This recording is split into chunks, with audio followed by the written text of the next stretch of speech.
Саламатсыздар ма, достар, замандастар, халқым. Сіздер баспаналы болуларыңыз келетін болса, алдымен әрекетке көшесіздер. Ол әрекетке қалай көшесіз? Бірінші, таңдайсыз. Қалай алам? Банктен алам ба, кооперативтен алам ба? Ал егерде кооперативтен алатын болсаңыз, қалай таңдауға болады кооперативті? Ең бірінші, сіз кооперативті заңды жұмыс жасаймыз, заңсыз жұмыс жасаймыз, соған қарауыңыз керек. Екінші, ең қанша жыл болды кооперативтің жұмыс жасап жатқанына. Үшінші, осы жыл арасында қанша адамға алып берді. Одан кейін сол кооперативтің ішкі ережелерімен таныс болуыңыз керек. Тағы да маңызды, сол кооперативтегі халыққа беріп жатқан бағдарламалары. Жалпы кооператив деген бірінші айтатын болса, кооператив деген не деген сөз? Кооператив ол азаматтардың ерікті түрде бірігіп, бір қаржылық қажеттілігін қанағаттандыру. Мысалы, біздің кооператив қандай қажеттілікті қанағаттандырады? Бірінші, ең негізгі баспаналы болуға.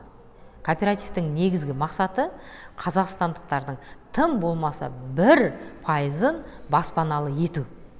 Кооперативке адамдар ерікті түрде кіреді. Иә, сізге осы кооперативтің бар екенін айтатын адамдар болады. Кез келген нәрсені, мысалы, біреуден естіп хабардар боласыз ғой, сол сізге осы кооператив туралы айтатын, жеткізетін адам болады. Ал енді ары қарай шешім қабылдау тек адамның өзіне байланысты. Мысалы, сіз шешім қабылдайсыз, келесіз, көресіз, танысасыз, таңдайсыз. Қазіргі таңда кооперативтер өте көп. Мысалы, бұрын біз бала кезімізде екі-ақ түрлі нан болған. Ақ нан, қара нан.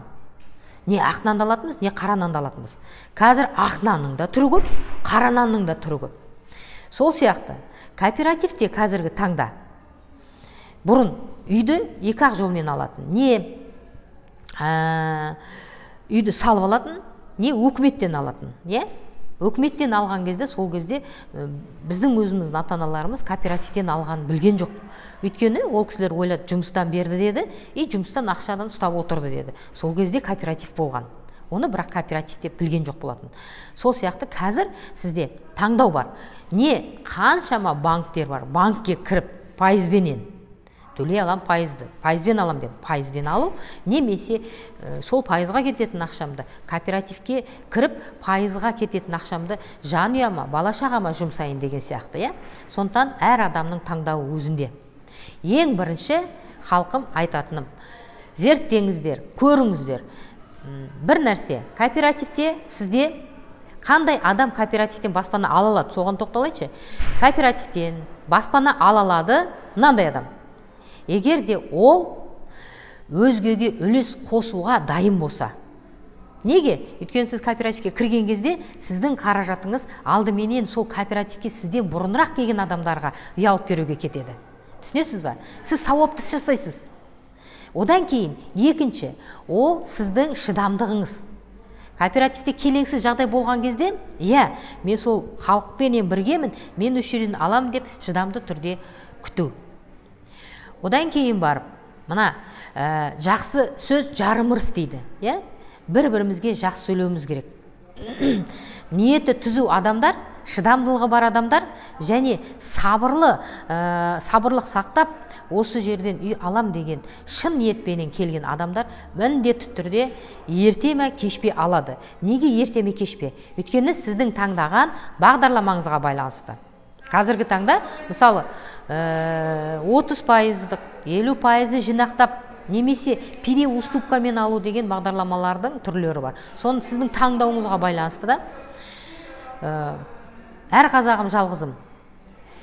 Мал екеш, құс екеш, құстың өзі ұясын салады, ұясын реттейді. Сол сияқты баспанасыз жүрген қазағым болса, шешім қабылдаңыз. Көріңіз, зерттеңіз, келіңіз, жаңағы айтқан нәрселердің барлығын қарап көріңіз де, одан кейін үй алуға, баспаналы болуға қадам басыңыз. Ол тек сізге ғана байланысты. Бір адамның өзінің үйі бар болса, ол сіздің шаңырағыңыз болды деген сөз емес. Сіздің өз шаңырағыңыз болу керек. Соған қадамыңызды ертеңге қалтырмай бүгіннен бастауыңыз керек. Ертең деген ешқашан болмайды. Ертең ол алда болатын дүние. Ал бүгінгі әрекетіңіз сіздің жемісті немесе жеміссіз болуына әкеледі. Шешім қабылдау өз қолыңызда. Әр қазағы баспаналы болсын, бай қуатты болыңыздар.